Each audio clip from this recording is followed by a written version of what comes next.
بھائی سے پوچھوں پھر میں حامد صاحب سے پوچھوں گا کہ آپ کو کل فضائل بتائے گئے ہیں کہ 2 سال کے لیے ملٹری کورٹ کے فضائل، ہمیشہ کے لیے آئینی عدالت کے فضائل، تو ان کو ایسا کیا بتایا گیا ہے جو کہ ان کو اتنا یقین ہے کہ مولانا صاحب ان کے ساتھ چلیں گے، یعنی کہ یہ باتوں کے حق میں ووٹ نہیں دیں گے؟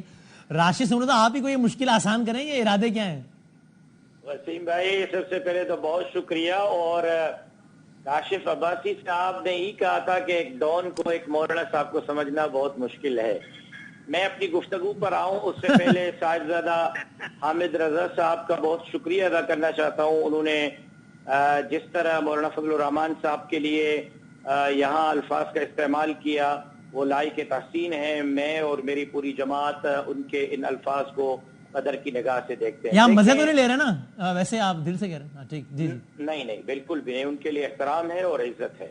صحیح۔ میں ایک بات وسیم بھائی آپ سے عرض کروں، جی جی، میں اس دن آپ کے ساتھ لائیو شو میں تھا، آپ کے ساتھ تھا، اسٹوڈیو میں تھا۔ ہاں، اگر آپ میری اس گفتگو کو اٹھا سکیں اور قوم کو دکھا سکیں، میں نے اس دن آپ کو واضح صاف دو ٹوک کہا تھا کہ جمعیت علماء اسلام کو آئینی عدالت یا عدالتی اصلاحات میں کسی قسم کا کوئی اعتراض نہیں ہے۔ جی ہاں، بات یہ ہے کہ ہمارا ایک واضح صاف دو ٹوک موقف ہے کہ آنے والی ترامیم میں مولانا صاحب نے نمبر 1 بات کی تھی کہ ایکسٹینشن نہیں ہوگی، نمبر 2 مولانا صاحب نے بات کی تھی عمر میں اضافہ نہیں ہوگا۔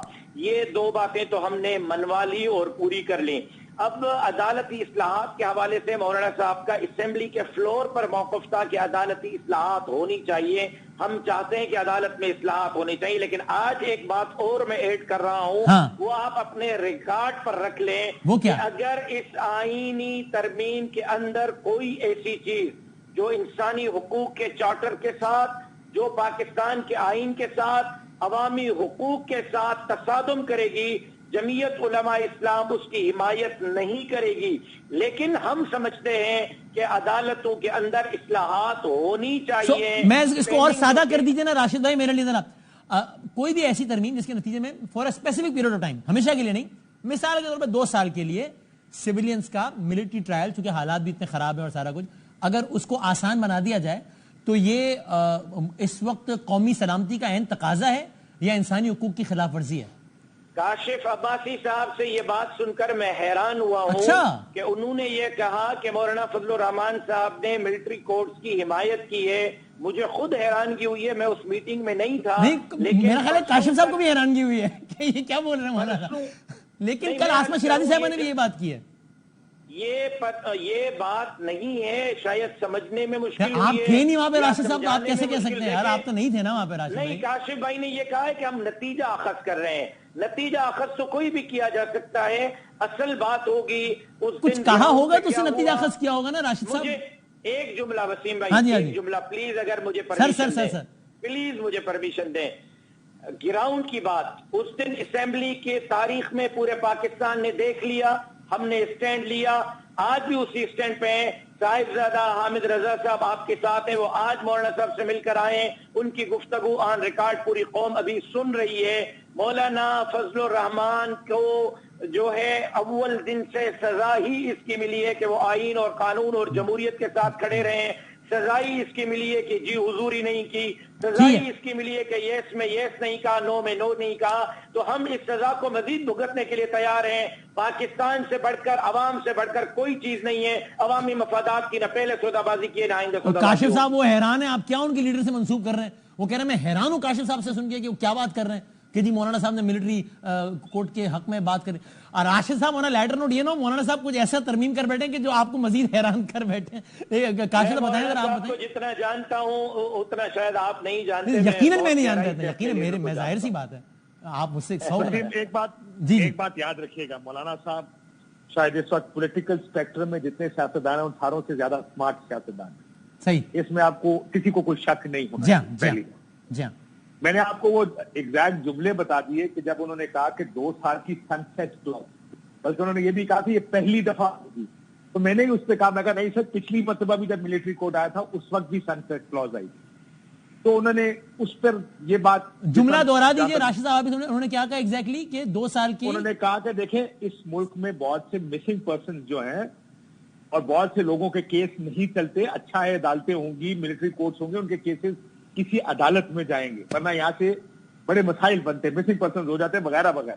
تو انہوں نے اس طرح، بلکہ پھر کسی نے کہا سر وہ آپ کو پتا نا یہ ان کے لیے نہیں ہے، یہ تو 9 مئی والوں کے بنیادی لیے. طور پر 9 مئی والوں کے لیے.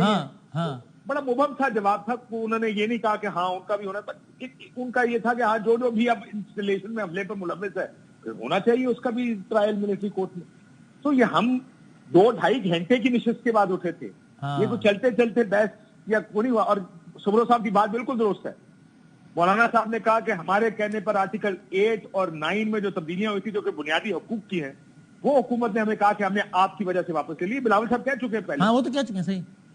سو انسانی حقوق کی جو بات آپ کر رہے تھے نا، جو ترامیم آرٹیکل 8 کی تھی، وہ ترامیم حکومت پہلے ہی اعلان کر چکی واپس لے لیں. ٹھیک ہے. آئینی عدالت والی بات میں نے آپ کو بتا دی کہ مولانا صاحب کا کہنا ہے کہ حکومت کہتی ہے کہ یہ مولانا، اور جو سبرو صاحب بھی کہہ رہے ہیں اصلاحات عدالت میں. اب اصلاحات کے نام پر اصل گیند جو ہوگی نا پاکستان میں، وہ اصلاحات کے نام پہ ہوگی. اصلاحات کس کو کہتے ہیں؟ اصلاحات کا مطلب یہ ہے کہ آپ ایک کانسٹیٹیوشنل کورٹ یعنی آئینی کورٹ بنائیں اور اس میں اپنی مرضی کے جج لگا لیں. ان ججز کا راستہ روکے جن کے بارے میں آپ کا خدشہ ہے کہ یا تو دوسری سائڈ کے ہیں یا ہمارے مخالف ہیں یا وہ کنٹرولبل نہیں ہے. ٹھیک ہے ٹھیک. اب یہ اصلاحات. اور کاشف صاحب میں اس سے پہلے کہ حامد صاحب کی طرف جاؤں، انہوں نے کوئی تاریخ بھی بتائی کہ فلاں تاریخ کو تو ہماری مجلس عاملہ وغیرہ تک ہم اس میں بزی ہیں، پتہ نہیں پارٹی ایکٹیویٹی میں، اس کے بعد ہم آئینی مسودے، ایسا کچھ بھی بات ہوئی ہے؟ نہیں، انہوں نے یہ کہا کہ جمعیت ایک الیکشن کے عمل میں ہے. ٹھیک ہے. اور اس وجہ سے وہ کوئی حتمی اعلان نہیں کر سکتے کیونکہ وہ سب کے سب جو آفیسز ہیں میرا خیال ہے وہ سسپینڈڈ ہیں. صحیح ہے. لیکن یہ گراؤنڈ ورک کیا جا رہا ہے. جو بھی اگلی مجلس شورا یا جو بھی آئے گی، جو بھی ان کا سٹرکچر ہوتا ہے پارٹی کا، ہائرارکیز جو ہوتی ہیں، یہ ان کے لیے گراؤنڈ ورک ہو رہا ہے، جس میں عمران مرتضیٰ صاحب ہیں، دوسرے جو آئینی مسودے جو شیئر ہوں گے، یہ ان کے لیے گراؤنڈ ورک کیا جا رہا ہے. لیکن یہ ہے کہ جمعیت اس وقت الیکشن کے عمل میں. نوٹڈ سر. ٹھیک ہے. حامد رضا صاحب، آج اس پر اتفاق ہوا ہے کہ آپ کی طرف سے سلمان راجہ صاحب اور وہاں سے کامران مرتضیٰ صاحب ایک آئینی مسودے پر کام کریں گے اور پھر کوشش کریں گے کہ جوائنٹ کنسنسس پہ پہنچا جائے، یہ بات ٹھیک ہے؟ جی، سب سے پہلے تو میں راشد سمرو صاحب کا شکریہ ادا کرتا ہوں. سیاست میں یقیناً ایسے ہی رویوں کی حوصلہ افزائی ہونی چاہیے. دوسرا، میں وسیم بدامی صاحب، آپ بڑی باریک واردات ڈالتے ہیں.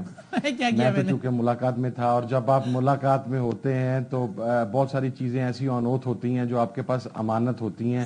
میں شاید نہیں کہنا چاہتا، لیکن اگر آپ بین السطور میں دیکھیں تو میرا خیال ہے کہ راشد سمرو صاحب کی گفتگو کے بعد کوئی ابہام باقی نہیں رہ جاتا کہ مولانا صاحب کا کیا موقع تھا. راشد صاحب ابہام ختم کرتے ہیں، کاشف صاحب پیدا کر دیتے ہیں. میں تو کاشف اور راشد کے بیچ میں پھنسا ہوں. حامد بھائی نہیں، آپ نہ پھنسے. وہ کاشف بھائی تو ہمارا بھائی ہے نا. صاحب سے کوئی وظیفہ لے لے. ماشاءاللہ یہ دن نہیں آنا تھا. اللہ نظر بس سے بجائے کہ راشد سمرو صاحب آن ایئر حامد رضا صاحب سے وظیفہ لینے کا جو ہے وہ تائید کر رہے ہیں. کیا بات ہے. اللہ نظر بس سے بجائے. میرے لیے مولانا صاحب کے وظیفے کافی ہے.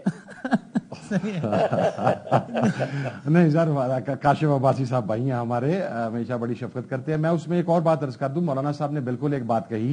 مولانا صاحب یہ کہہ رہے تھے کہ ان کی پارٹی، اور آج شاید ان کے صوبہ سندھ کے انتخابات پایا تکمیل تک پہنچے. جب مولانا صاحب کے گھر پہنچے ہیں تو ان کی پارٹی کے جو اراکین تھے شورا اور عاملہ کے، وہ وہاں پر موجود تھے اور بڑی تعداد میں موجود تھے. مولانا صاحب نے ہم سے یہ کہا کہ یہ گزشتہ شورا اور عاملہ کے اجازت کے اوپر، چونکہ انہوں نے، بلکہ یہ بھی انہوں نے بتایا کہ جب لاہور کا جلسہ 7 سپٹمبر کو کیا تھا تو جلسے کے فوراً بعد انہوں نے عاملہ اور شورا کے اجلاس میں یہ تمام چیزیں رکھی تھیں، اور جس کے اوپر کچھ چیزوں کے اوپر ان کی جماعت کی عاملہ اور شورا نے کیٹیگوریکلی اپنا موقف کلیئر کر دیا تھا. تو ابھی ان کا یہ کہنا تھا کہ میرا خیال ہے 29 تاریخ، if I am not wrong, کہ ان کے انتخابی عمل جو ہے وہ مکمل ہو جائے گا اور ان کی عاملہ اور شورا نئی بنیاد میں آ جائے گی، اور وہ اس سے فائنل اس کی پرپوزل اور اس کی اپروول جو ہے وہ وہاں سے لیں گے. اور یہ یقیناً سلمان اکرم راجہ صاحب اور کامران مرتضیٰ صاحب کل سے بیٹھیں گے. اور دیکھیں، عدالتی اصلاحات کے اوپر بالکل بات ہوئی ہے. عدالتی اصلاحات کے اندر ہم صرف ایک چیز کو مد نظر رکھیں کہ اس کے اندر جو پرپوزلز ہیں وہ تو میں ابھی اگین کاشف صاحب ڈسکس نہیں کر سکتا. میں نے لاسٹ ٹائم بھی ایک بات کہی تھی کہ دیکھیں، سیاسی چیزیں، سیاسی معاملات علیحدہ ہوتے ہیں. ہم مولانا ایک بڑی مذہبی جماعت کے سربراہ ہیں، میرا تعلق مذہبی جماعت سے ہے. میں نے لاسٹ ٹائم بھی باہر نکلتے ہوئے اپنے صحافی بھائیوں کو، جب بہت سارے ساتھی یہ کہہ رہے تھے کہ مولانا صاحب کے معاملات سیٹل ہو گئے ہیں، نواز شریف صاحب آ رہے ہیں، ہمارے بعد شاید نواز شریف صاحب آ رہے تھے، تو میں نے باہر نکلتے ہوئے بس ایک بات کی تھی کہ میں مسکراتا ہوا مولانا کے گھر سے جا رہا ہوں، اور میرا مسکرانا ہی میرا جواب ہے۔ آج کا مسکرانا بھی دکھانا ہوا ہی مولانا کے گھر سے آیا ہوں، لیکن اچھا میں چاہتا ہوں آج مسکراتا ہوا ہی مولانا کے گھر سے آیا ہوں، اور انشاءاللہ اور مولانا نے ایک اور بات کہی، میں ایک اور بات جو بہت امپورٹنٹ ہے آپ کے لیے، آپ بہت اس کو میرا خیال ہے بہت ساری چیزیں کلیئر ہو جائیں گی۔ مولانا نے یہ کہا کہ جو بھی جس کے خلاف کچھ بھی کرنا چاہتا ہے وہ کرتا رہے، وہ آئینی طور پہ کرے، قانونی طور پہ کرے، جس طرح کرے، لیکن ہم اپنا کندھا استعمال نہیں ہونے دیں گے